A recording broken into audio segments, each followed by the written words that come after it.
Hola, ¿qué tal? Bienvenidos a Noticias Ourense. Hoy es miércoles 29 de mayo y comenzamos este informativo repasando algunas de las noticias más importantes de la jornada. El primer año de gobierno de Jácome deja la ciudad sin presupuestos y sin nuevos proyectos. Por otra parte, el Partido Popular y el BNG no cierran la puerta a negociar la moción de censura.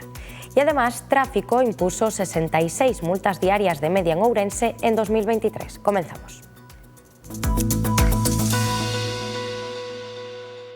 Sin presupuestos desde el año 2020, sin capacidad para aprobar el Plan Xeral de Ordenación Municipal ni el nuevo Plan Especial del Casco Vello.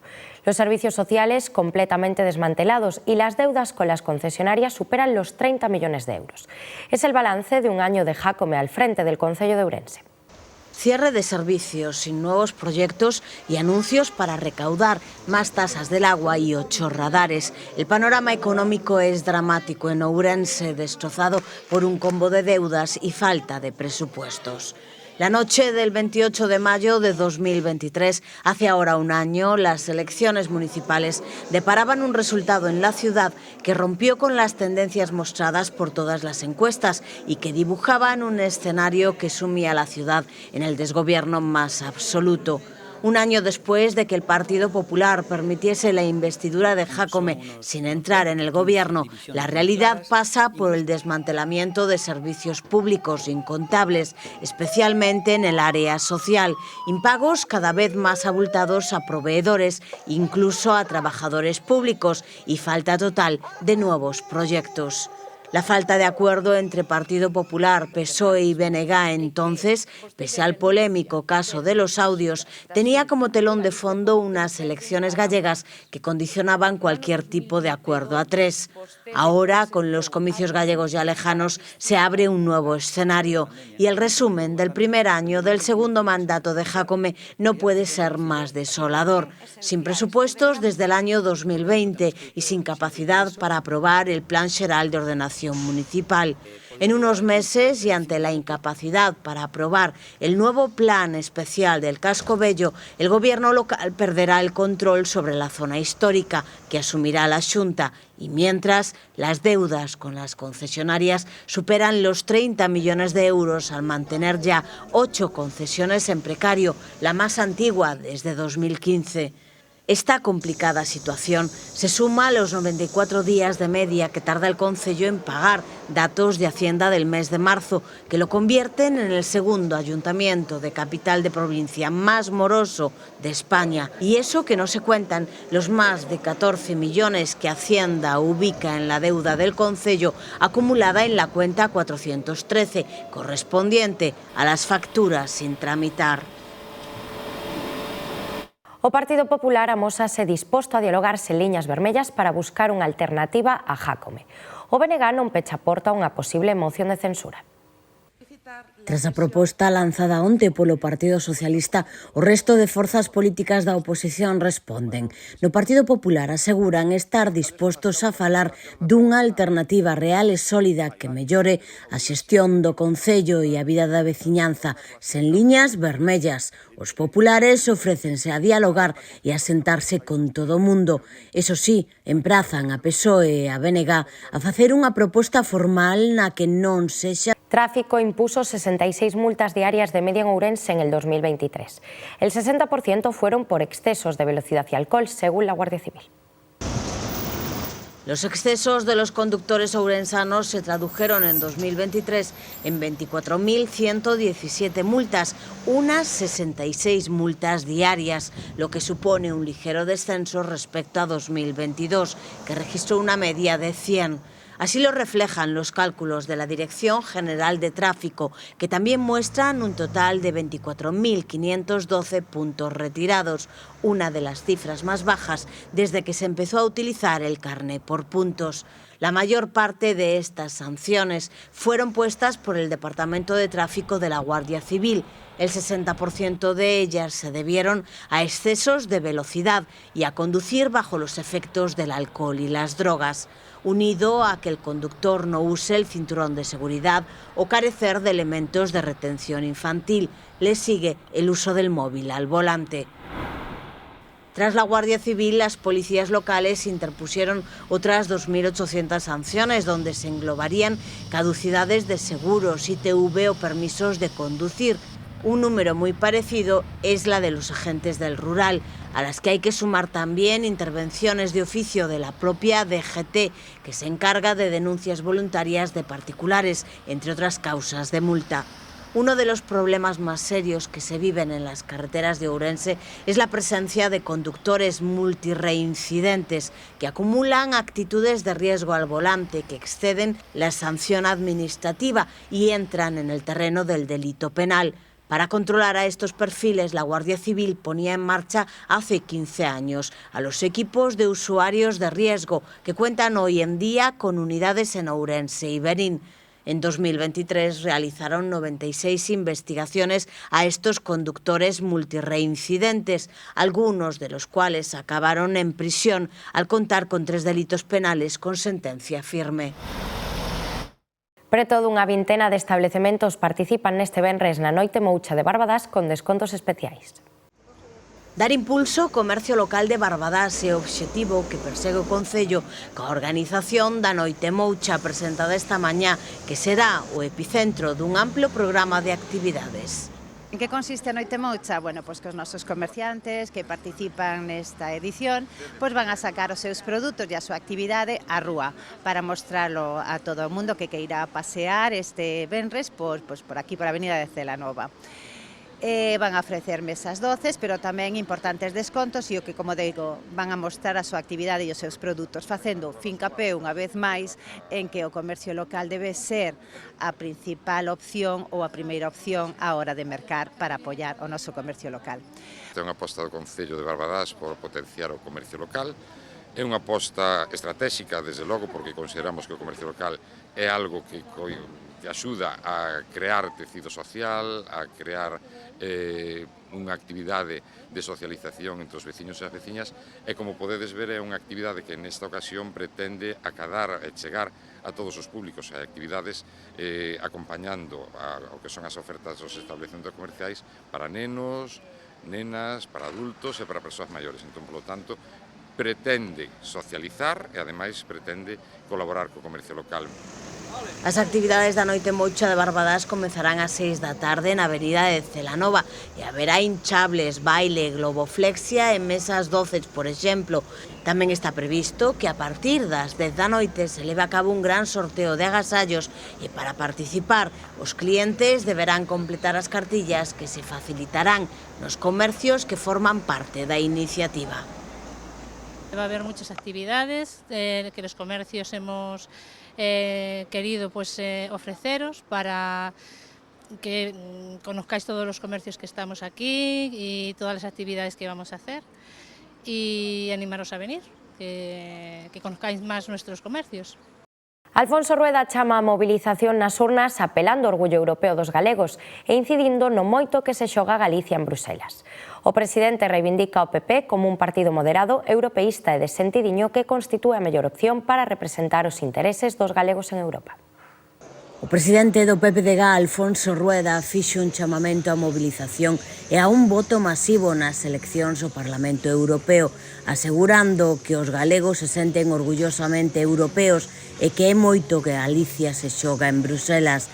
No mitín celebrado en Ourense, reivindicou o Partido Popular como a mellor opción para representar os intereses dos galegos en Europa. Se decide moitísimas cousas en Europa, cousas que nos gustan e que nos benefician.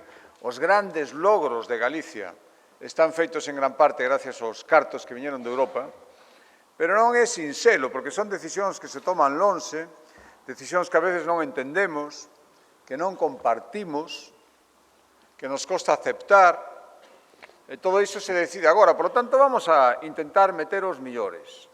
En clave local, o líder dos populares ourensáns, Luís Menor, pediu á militancia que faga un esforzo para contribuir desde Ourense a unha victoria contundente nestas eleccións. Vos a convocar e non volvedes a fallar, como nunca falla o Partido Popular. Mirade, no Partido Popular non lle fallamos nunca ao partido, por suposto, e non lle fallamos nunca a Ourense. Unións Agrarias pide control continuo sobre o corzo e o xabarín no Ribeiro, onde agricultores e viticultores están a denunciar danos.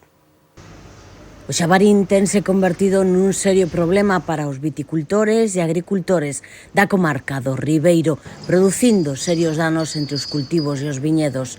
Alarma dos produtores das en zonas como Carballeda de Avia, Leiro ou Beade.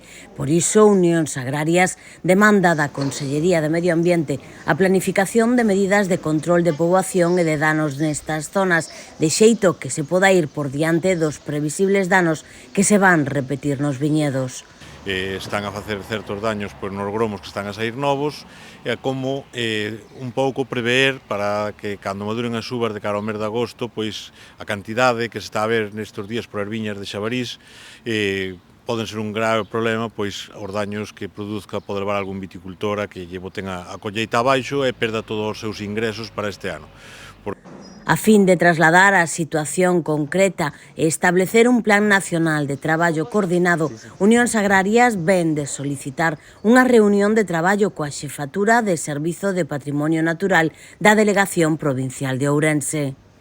Nesa reunión que teñamos coa Consellería llevamos a plantear a necesidade, como xa se planteou outros anos, de levar a cabo batidas, ben sea con cazadores da zona ou ben sea que a propia Consellería pois motive esas batidas con cazadores externos, e igual que o ano pasado lle puxemos encima da mesa unha proposta para cazar os xabarís con xaulas, pois que nos autorice e que poña en marcha esa actividade, porque, bueno, noutras comunidades autónomas está a dar resultados, e aquí, pois, eu creo que sería unha medida boa para cazar en zonas de viñedo, zonas próximas a viviendas, onde facer caza é moi complicado, e sería un bo paso.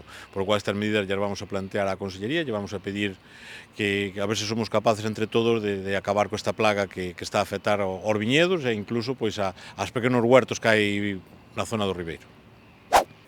La región, en colaboración coa Xunta de Galicia, entregaba os premios do segundo concurso de podcast a Ribeira Sacra. Eu son Lara e veño do Colegio Concepción Arenal e hoxe empezamos facendo unha ruta por Luintra, logo xogamos a xogos ao aire libre e agora acabamos de facer unha visita ao Mirador das Covas de Madrid e agora estamos comendo. Son os alumnos de cuarto A do Colexio Concepción Arenal, un grupo de 9 rapaces e rapazas que resultou gañador na categoría de secundaria do segundo concurso de podcast da Ribeira Sacra que organiza o Diario La Región co patrocinio da Xunta de Galicia e que se desenvolveu durante os meses de novembro e decembro. O noso podcast trataba sobre por onde discorre o río, a formación da Ribeira Sacra, das pedras que podemos atopar, que son granito, lousa, ou oneis e ollo de sapo, e pouco máis, así un resumo da xeoloxía que hai nese lugar. Cada un fixo unha parte do traballo, uns falaban do río, outros das rochas, pero foi moi divertido de facer e ao final gañamos e aquí estamos. Din que o máis difícil foi falar, vocalizar correctamente e o máis divertido, traballar en grupo e coñecer máis detalles da Ribeira Sacra. Na categoría de primaria, os gañadores foron os nenos e nenas do Colexio de San Salvador de Arnoia. Nos viñamos facendo como un pasatempo e non tiñamos en conta que íbamos ganar, entón, pois, na clase, pois, fixémolo todo e facendo historias, buscando cousas da Ribeira Sacra, facendo historias, despois xuntamos as mellores historias para facer o podcast. Gustounos moito os monumentos que había e as cousas que hai dentro da Ribeira Sacra. Eles ata se atreveron cos mitos e lendas e mesmo coa Santa Compaña. A min tamén me gustou moito da historia da Santa Compaña, porque vai dunha nena que se encontra a tres persoas que non tiñan cara e contoulle a súa abuela a historia e despois ela asustárase e forase a un monasterio, ahora mismo non me acordo cal era, encerrouse nun armario e esperou a que pasara toda a noite.